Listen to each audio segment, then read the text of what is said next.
Hello viewers, this is Soul Rana. Welcome to Soul English Horizon. Dear students, today I would like to conduct my class on the use of prepositions of place. প্রিয় শিক্ষার্থী বন্ধুরা, তোমরা জানো preposition গুলোকে ব্যবহারের গত দিক থেকে তিন ভাগে ভাগ করা যায়, যেমন prepositions of place, prepositions of time এবং প্রিপোজিশনস অফ মুভমেন্ট। তো এখন আমরা আলোচনার বিষয় হলো প্রিপোজিশনস অফ প্লেস। আগে আমরা জেনে নিই যে প্রিপোজিশন অফ প্লেস কাকে বলে। যে প্রিপোজিশনকে কোনো ব্যক্তি, বস্তু বা প্রাণীর অবস্থান নির্ণয় করার জন্য ব্যবহার করা হয় তাকে প্রিপোজিশনস অফ প্লেস বলে। দ্যাট ইজ, কতগুলো প্রিপোজিশন আছে যে প্রিপোজিশনগুলো কোনো ব্যক্তি, বস্তু বা প্রাণী বা কোনো কিছুর অবস্থান নির্ণয় করার জন্য ব্যবহার করা হয়, এবং সেই প্রিপোজিশনগুলো হলো on, up, upon, above, over, by, beside, near, close to, next to, out of, outside, behind, under, below, underneath, beneath, in, inside, between, among, in front of ইত্যাদি। শিক্ষার্থী বন্ধুরা, এই যে প্রিপোজিশনগুলো দেখলাম, এই প্রিপোজিশনগুলো সাধারণত প্রিপোজিশনস অফ প্লেস হিসেবে ব্যবহৃত হয়। এখন আমরা এই প্রিপোজিশনগুলো সম্পর্কে বিস্তারিতভাবে জানবো এবং এর ব্যাখ্যা করব। এই প্রিপোজিশন অফ প্লেস দ্বারা যেহেতু কোনো অবস্থান বোঝায়, কোনো বস্তুর অবস্থান বোঝায়, তাহলে আমরা একটু জেনে নিই যে একটি বস্তুর অবস্থান, অর্থাৎ একটি বস্তু কোন কোন অবস্থানে থাকতে পারে। একটি বস্তু আর একটি বস্তুর উপরে থাকতে পারে, আর একটি বস্তুর নিচে থাকতে পারে, আর একটি বস্তুর ভিতরে থাকতে পারে, বাইরে থাকতে পারে, বা আরেকটি বস্তুর পিছনে থাকতে পারে, কখনো কখনো আর একটি বস্তুর কাছে বা পাশে থাকতে পারে, আবার কোনো একটা নির্দিষ্ট স্থানে থাকতে পারে বা অনির্দিষ্ট একটি স্থানে থাকতে পারে। যদি একটি বস্তু আর একটি বস্তুর উপরে থাকে তাহলে আমরা ব্যবহার করতে পারি অন, আপন, অ্যাবাভ এবং ওভার। আর একটি বস্তু যদি নিচে থাকে তাহলে আমরা ব্যবহার করতে পারি আন্ডার, বিলো, আন্ডারনিথ এবং বিনিথ। যদি একটি বস্তু আর একটি বস্তুর ভিতরে থাকে তাহলে আমরা ব্যবহার করতে পারি ইন, ইনসাইড, বিটুইন এবং অ্যামাং। একটা বস্তু যদি আর একটা বস্তুর বাইরে থাকে তাহলে আমরা ব্যবহার করতে পারি আউট অফ, আউটসাইড। আবার যদি একটি বস্তু আর একটি বস্তুর পিছনে থাকে তাহলে আমরা ব্যবহার করতে পারি বিহাইন্ড। যদি একটা বস্তু আর একটা বস্তুর কাছে বা পাশে বা নিকটে বা ধারে বা নিকটবর্তী কোনো অবস্থানে থাকে তাহলে আমরা ব্যবহার করতে পারি by, beside, near, close to, next to. আবার একটা বস্তু যদি কোনো নির্দিষ্ট একটি স্থানে থাকে তখন আমরা ব্যবহার করতে পারি অ্যাট, এবং অনির্দিষ্ট স্থানে থাকলে আমরা ব্যবহার করতে পারি ইন। তো প্রিয় শিক্ষার্থী বন্ধুরা, আমরা এই প্রিপোজিশন অফ প্লেস এইগুলো ব্যবহার করার পূর্বে আমরা যদি জেনে নিই, এভাবে যদি আমরা ভাগ ভাগ করে জেনে নেই, অর্থাৎ প্রিপোজিশন কখন কোন প্রিপোজিশনগুলো ব্যবহৃত হয়, তাহলে আমাদের এই প্রিপোজিশন অফ প্লেস গুলোকে ব্যবহার করতে সহজ হবে। এবার আমরা এই প্রিপোজিশনগুলো নিয়ে বিস্তারিত আলোচনা করব। প্রথমে আমরা আলোচনা করব ইউজ অফ অনলি। প্রিয় শিক্ষার্থী বন্ধুরা, একটি বস্তু যদি আরেকটি বস্তুর উপরে থাকে তখন আমরা ব্যবহার করব অন। তো আমরা তো জানি যে উপরে বোঝালে অন, অ্যাবাভ, ওভার, আপন এইগুলো ব্যবহৃত হয়। তবে অনের একটা বৈশিষ্ট্য হলো অন একটা বস্তু আর একটা বস্তুর সাথে যদি লেগে থাকে, অর্থাৎ নিচের বস্তুটা এবং উপরের বস্তুটা একটি যদি আরেকটাকে স্পর্শ করে থাকে তখন আমরা ব্যবহার করব অন। এছাড়াও যে বস্তুটি উপরে থাকে সেই বস্তুটি নিচের বস্তুটি থেকে আকারের দিক থেকে একটু ছোট থাকে, যেমন the books are on or upon the table।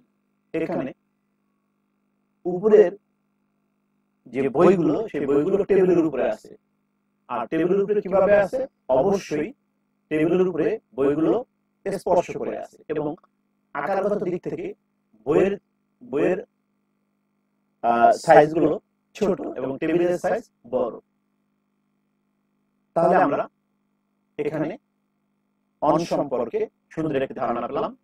এছাড়াও কোনো কিছুর অবস্থান বা কোনো কিছুর অ্যাড্রেস বা ঠিকানা প্রকাশ করার জন্য বোঝানোর জন্য আমরা অন ব্যবহার করতে পারি। যেমন I use to live on the Taj Mahal road, অর্থাৎ আমি তাজমহল রোডে বসবাস করতাম। এখানে আমরা ঠিকানা বা অ্যাড্রেস ব্যবহার করার জন্য আমরা ব্যবহার করেছি on. Now let's look at the use of above. প্রিয় শিক্ষার্থী বন্ধুরা, কোনো কিছুর উপরে বোঝাতে অ্যাবাভ ব্যবহৃত হয়, তবে অ্যাবাভ কখনো নিচের বস্তুটিকে স্পর্শ করে থাকবে না এবং অ্যাবাভ মূলত লেভেলের দিক থেকে উপরে বা লাইনের দিক থেকে উপরে বোঝায়। অ্যাবাভ কখনো হাইটের দিক থেকে, দ্যাট ইজ ভার্টিক্যালি, কখনো অ্যাবাভ ব্যবহৃত হয়। অ্যাবাভ হরাইজন্টালি উপরে বোঝাতে অ্যাবাভ ব্যবহৃত হয়। অ্যাবাভ কখনো ডাইরেক্টলি উপরে বোঝায় না, লেভেলের দিক থেকে বা হরাইজন্টাল দিক থেকে অ্যাবাভ উপরে বোঝায়। যেমন the ball is above the tree, এখানে বলটা গাছের উপরে কিন্তু সরাসরি উপরে না। আবার কোন একটা কিছু যদি আরেকটা কিছু উপরে দিয়ে যায় বা উপরে লেভেলের দিক থেকে থাকে, তখন কখনো কখনো কিন্তু এটা সরাসরি উপরে এসে যায়। যেমন the ball is above or over the tree, এখানে আমরা এই সকল ক্ষেত্রে অ্যাবাভ ব্যবহার করতে পারি, আবার ওভার ব্যবহার করতে পারি। আবার এটা কিন্তু আরেকটু ডান দিকে সরে গেছে, এই সকল ক্ষেত্রে আমরা অ্যাবাভ ব্যবহার করতে পারি। The ball is above the tree. প্রিয় শিক্ষার্থী বন্ধুরা, এই অ্যাবাভ সম্পর্কে আরো ভালো জানবো যখন আমরা ওভার সম্পর্কে জানবো। নাও let's look at the use of over. একটি বস্তু আরেকটা বস্তুকে যখন আংশিকভাবে বা সম্পূর্ণভাবে ঢেকে রাখে, তখন আমরা ব্যবহার করব ওভার। যেমন the kite is over the boy, এখানে এই যে ঘুড়িটি ছেলেটির মাথার উপরে, অর্থাৎ ঘুড়িটি ছেলেটিকে সম্পূর্ণভাবে ঢেকে রেখেছে। আবার আমরা এভাবে বলতে পারি the blanket is over the girl, অর্থাৎ ব্ল্যাঙ্কেটটি বা কম্বলটি মেয়েটির উপরে, এখানে কিন্তু সম্পূর্ণটাকে কি করে আছে, ঢেকে রেখেছে, মেয়েটাকে ঢেকে রেখেছে। তবে ওভার স্পর্শ করেও থাকতে পারে, আবার স্পর্শ না করেও থাকতে পারে। দ্যাট ইজ, ওভারের ক্ষেত্রে নিচের বস্তুটি উপরের বস্তুটিকে বা উপরের বস্তুটি নিচের বস্তুটিকে স্পর্শ করে থাকতে পারে, আবার স্পর্শ না করেও থাকতে পারে। এরপর আমরা ওভারের আরেকটি ব্যবহার দেখি। এর আগে আমরা কিন্তু পেয়েছিলাম যে অ্যাবাভ কখনোই কি করবে না, নিচের যে লাইন, সেই লাইনকে বা লেভেলকে বা নিচের যে বস্তুটি, সেই বস্তুটিকে স্পর্শ করবে না। কিন্তু ওভারের ক্ষেত্রে কিন্তু আমরা পেয়েছি যে ওভার কি করতে পারে, নিচের বস্তুটিকে স্পর্শ করতে পারে, আবার নাও করতে পারে। তবে ওভারের আরেকটা ব্যবহার হলো, ওভার সবসময় স্ট্রেটলি উপরে বোঝাতে, ডিরেক্টলি বা সরাসরি উপরে বোঝাতে আমরা ব্যবহার করব ওভার। যেমন আমরা বলতে পারি the clock is over the table, এখানে এই ঘড়িটি কিন্তু একেবারে সরাসরি টেবিলের উপরে। আবার the fan is over my head, যখনই আমি বলবো the fan is over my head, তখন বুঝতে হবে ফ্যানটা ডিরেক্টলি আমার মাথার উপরে। তাহলে আমরা ওভার সম্পর্কে কিন্তু একটা ভালো ধারণা পেলাম। নাও লেটস লুক এট আন্ডার। প্রিয় শিক্ষার্থী বন্ধুরা, আন্ডার এবং বিলো, কোনো কিছু নিচে বোঝাতে আমরা ব্যবহার করব আন্ডার এবং বিলো। আন্ডার হলো ওভারের বিপরীত আর বিলো হলো অ্যাবাভের বিপরীত। ওভার যেমন কোনো কিছুকে স্পর্শ করে বা না করে ব্যবহৃত হতে পারে, ঠিক তেমনি আন্ডারও যখন ব্যবহৃত হবে তখন নিচের বস্তুটি উপরের বস্তুটিকে স্পর্শ করতে পারে আবার নাও করতে পারে। যেমন the boy is standing under the umbrella, ছেলেটি ছাতার নিচে দাঁড়িয়ে আছে। এখানে ছেলেটি ছাতাটিকে স্পর্শ করে থাকতে পারে আবার নাও থাকতে পারে। তবে সাধারণত আন্ডারের ক্ষেত্রে উপরের যে বস্তুটি আছে সেই উপরের বস্তুটি নিচের যে বস্তুটি সেই বস্তুটিকে আংশিক বা পুরোপুরি ভাবে ঢেকে রাখতে পারে। এখানে ছাতাটি ছেলেটিকে পুরোপুরি ভাবে ঢেকে রেখেছে। আবার আন্ডারের ক্ষেত্রে নিচের বস্তুটি উপরের বস্তুটি থেকে সাধারণত আকারের দিক থেকে ছোট হয়।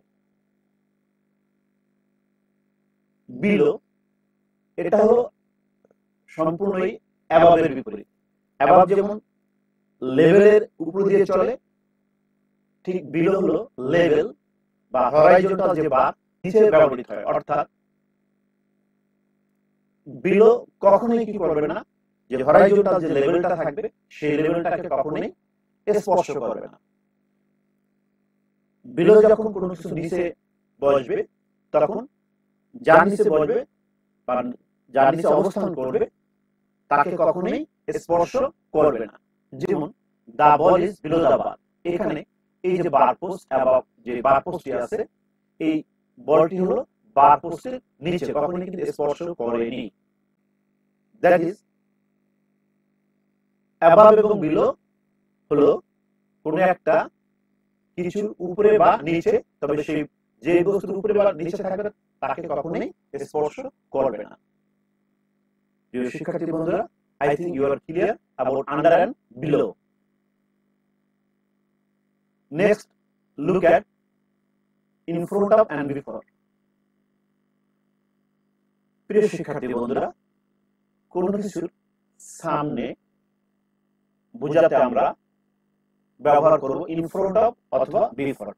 I repeat it, কোনো কিছুর সামনে বোঝাতে আমরা ব্যবহার করব in front of অথবা before. কিন্তু প্রশ্ন আসে কোথায় আমরা in front of ব্যবহার করব আর কোথায় আমরা before ব্যবহার করব। প্রিয় শিক্ষার্থী বন্ধুরা, একটি ক্লাসে শিক্ষক ছাত্রছাত্রীদের সামনে থাকে, আবার ছাত্রছাত্রীরা কিন্তু যখন বেঞ্চে বসে তখন কিন্তু একজন ছাত্রছাত্রী আর একজন ছাত্রছাত্রীর সামনে থাকে, অথবা যখন আমরা অ্যাসেম্বলি করি তখন কিন্তু বা আমরা যখন কোনো লাইনে দাঁড়াই তখন কিন্তু একজন আরেকজনের সামনে থাকে। তাহলে আমরা দেখতে পাচ্ছি সামনে বলতে এখানে একটা হলো মুখোমুখি সামনে আর একটা হলো লাইনের দিক থেকে বা সারিবদ্ধভাবে সামনে। সারিবদ্ধভাবে যখন কেউ সামনাসামনি থাকে একজন আরেকজনের সামনে থাকে তখন আমরা ব্যবহার করব in front of। যেমন the man is standing in front of the house, লোকটা ঘরের সামনে দাঁড়িয়ে আছে। অর্থাৎ লোকটার পিছনের ছাড়টা হলো ঘরের মুখের দিকে আর লোকটার মুখের দিকটি হলো সরাসরি সামনের দিকে, এর সামনে কিছু নেই। বা আমরা যখন কোনো ব্যাংকে যাই, যখন লাইনে দাঁড়াই তখন একজন আরেকজনের কি থাকে সামনে থাকে, তখন আমরা বলবো one is standing in front of the other। তাহলে আমরা বুঝতে পারলাম যে লাইনের দিক থেকে সামনে থাকলে আমরা ব্যবহার করব in front of, আর যদি মুখোমুখি কেউ সামনাসামনি থাকে তখন আমরা ব্যবহার করব before।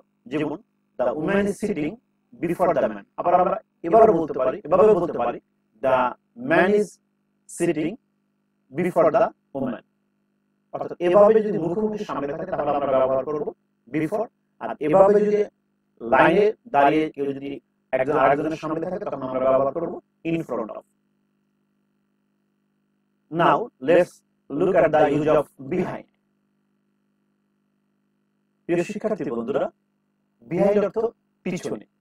একটি বস্তু যখন আরেকটি বস্তুর পিছনে থাকে বা একজন ব্যক্তি যখন আরেকজন ব্যক্তির পিছনে থাকে বা একজন ব্যক্তি যদি অন্য কোনো কিছুর পিছনে থাকে তখন আমরা ব্যবহার করব behind। প্রিয় শিক্ষার্থী বন্ধুরা, এখানে দেখছি একজন উম্যান আর একজন ম্যানের পিছনে দাঁড়িয়ে আছে। যেমন the woman is standing behind the man, অর্থাৎ মহিলাটি পুরুষের পিছনে দাঁড়িয়ে আছে।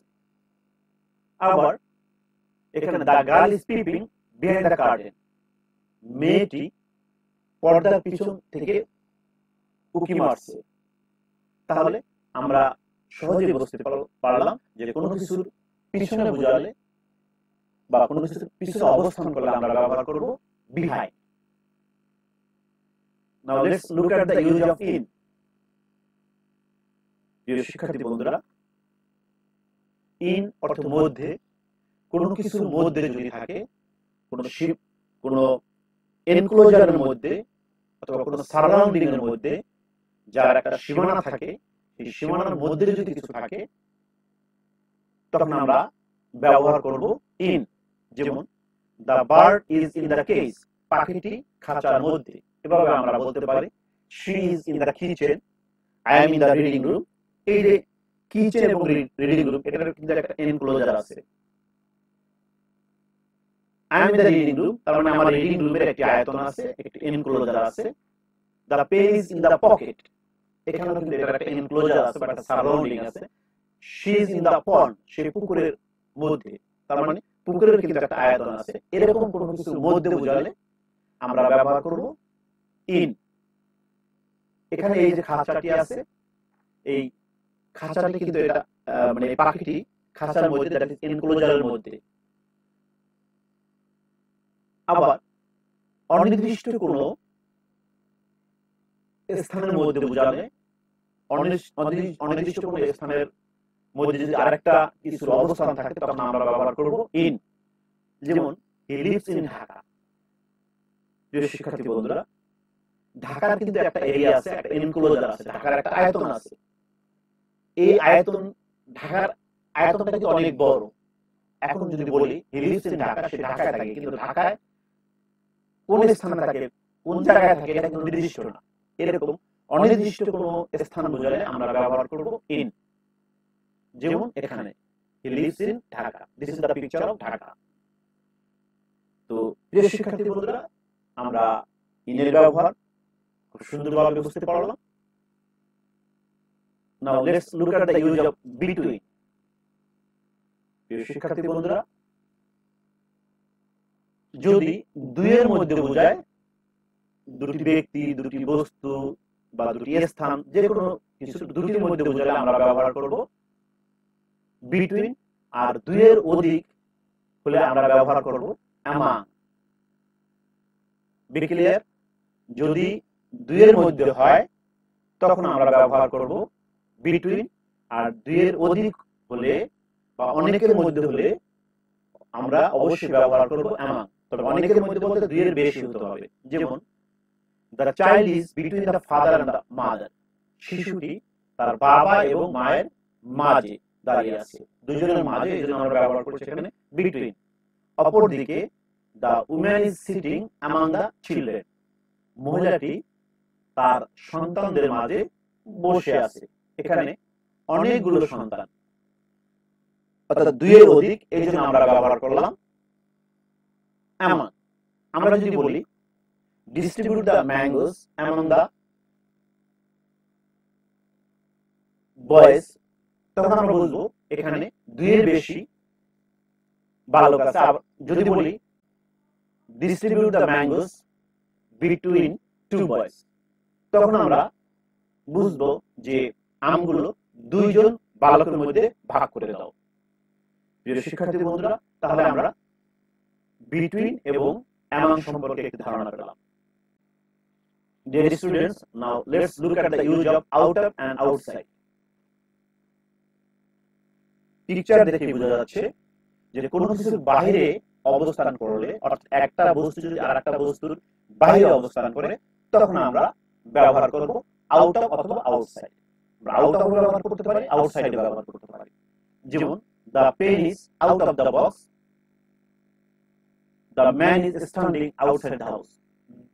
এখানে কলমটি হলো বক্সের বাইরে, আবার লোকটি হলো তার ঘরের বাইরে, অর্থাৎ কোনো কিছুর বাইরে বোঝালে আমরা ব্যবহার করব আউট অফ অথবা আউটসাইড।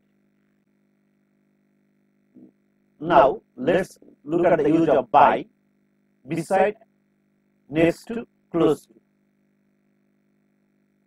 প্রিয় শিক্ষার্থী বন্ধুরা, আগে কিন্তু আমরা জেনেছি যে কোনো কিছুর কাছে, ধারে, পাশে, নিকটে যদি কোনো কিছু থাকে, অর্থাৎ একটা বস্তু যদি আরেকটা বস্তুর কাছে, নিকটে, পাশে এরকম অবস্থানে থাকে তখন আমরা ব্যবহার করব by, beside, next to, near, close to. তবে বাই হলো একেবারেই কাছে, অর্থাৎ একটা বস্তু যদি আরেকটা বস্তুর সাথে প্রায় লেগে থাকে তখন আমরা ব্যবহার করব বাই। আর বাইরে থেকে একটু বেশি দূরত্ব বোঝালে তখন আমরা ব্যবহার করব বিসাইড অথবা নেক্সট টু। আর বিসাইড এবং নেক্সট টু অর্থাৎ এর থেকেও যদি বেশি দূরত্ব বোঝালে তখন আমরা ব্যবহার করব নিয়ার এবং ক্লোজ টু। যদিও দেখা যাচ্ছে নেটিভরা সকল ক্ষেত্রেই by, beside, next to, near, close to একই সেন্সে ব্যবহার করে। যদি আমরা সূক্ষ্ম পার্থক্য চাই তাহলে আমরা এভাবে by, beside, next to, near এবং ক্লোজ টু কে ব্যবহার করব। যেমন the boy is standing by the car, ছেলেটি গাড়ির পাশে দাঁড়িয়ে আছে, একেবারে কিন্তু মিশে দাঁড়িয়ে আছে। আবার the girl is standing beside or next to the boy, অর্থাৎ মেয়েটি ছেলেটির পাশে দাঁড়িয়ে আছে তবে একটু দূরে। The third example, the boy is standing near or close to the tree. বালকটি গাছটির কাছে বা পাশে দাঁড়িয়ে আছে তবে এটা একটু দূরে। এখানে তিনটি পিকচার থেকে আমরা by, beside, next to, near or close to এর যে পার্থক্য সেটা আমরা বুঝতে পারছি। যে শিক্ষার্থী বন্ধুরা, আমার বিশ্বাস you have understood the use of by, beside, next to, near and close to. Now I like to talk about opposite, use of opposite। বিপরীত পাশে বোঝালে, বিপরীত দিকে বোঝালে আমরা ব্যবহার করব অপোজিট। অর্থাৎ একটা ব্যক্তি, বস্তু বা প্রাণীর অবস্থান যদি আরেকটা ব্যক্তি, বস্তু বা প্রাণীর বিপরীত দিকে অবস্থান করে তখন আমরা ব্যবহার করব অপোজিট। যেমন এখানে লোকটি মহিলাটির বিপরীত দিকে অবস্থান করছে, বা বলতে পারি মহিলাটি লোকটির বিপরীত দিকে অবস্থান করছে, এই জন্য আমরা ব্যবহার করেছি অপোজিট। যেমন the man is standing opposite the, তাহলে আমরা বুঝতে পারলাম একটা বস্তু যদি আরেকটা বস্তুর বিপরীত দিকে অবস্থান করে তাহলে আমরা ব্যবহার করব opposite. Now let's talk about against। প্রিয় শিক্ষার্থী বন্ধুরা, কোন একটি ব্যক্তি, বস্তু বা প্রাণী যদি আরেকটা বস্তুর সাথে হেলান দিয়ে থাকে, হেলান দিয়ে দাঁড়িয়ে থাকে, হেলান দিয়ে বসে থাকে, তখন আমরা ব্যবহার করব against। I repeat it, একটি বস্তু বা একটি কিছু যদি আরেকটি কিছুর সাথে হেলান দিয়ে বসে থাকে বা দাঁড়িয়ে থাকে তখন আমরা ব্যবহার করব against। অবশ্যই এই against এখানে প্রিপজিশন বা প্লেস হিসেবে ব্যবহৃত হবে। যেমন এখানে আমরা একটি লোককে একটি গাছের সাথে হেলান দিয়ে বসে থাকতে দেখছি, এই জন্য আমরা লিখছি the man is sitting against a tree, অর্থাৎ লোকটি গাছের সাথে হেলান দিয়ে বসে আছে। প্রিয় শিক্ষার্থী বন্ধুরা, আমার বিশ্বাস এই আলোচনার মাধ্যমে তোমরা প্রিপজিশন অফ প্লেস সম্পর্কে খুব সুন্দর একটি ধারণা পেয়েছো। যদি এই ক্লাসটি তোমাদের ভালো লেগে থাকে তাহলে অবশ্যই লাইক, কমেন্ট এবং শেয়ার আশা করছি, এবং উপরের যে বেল আইকনটি আছে সেখানে তোমরা ক্লিক করে রাখবা, যাতে করে যখনই আমি নতুন কোনো ভিডিও আপলোড করি সাথে সাথে তোমরা ওই ভিডিওটি দেখতে পারো। এছাড়াও আমাদের চ্যানেলটি যদি সাবস্ক্রাইব করে না থাকো তাহলে এখনই তোমরা সাবস্ক্রাইব করো। Thank you very much. Allah হাফেজ।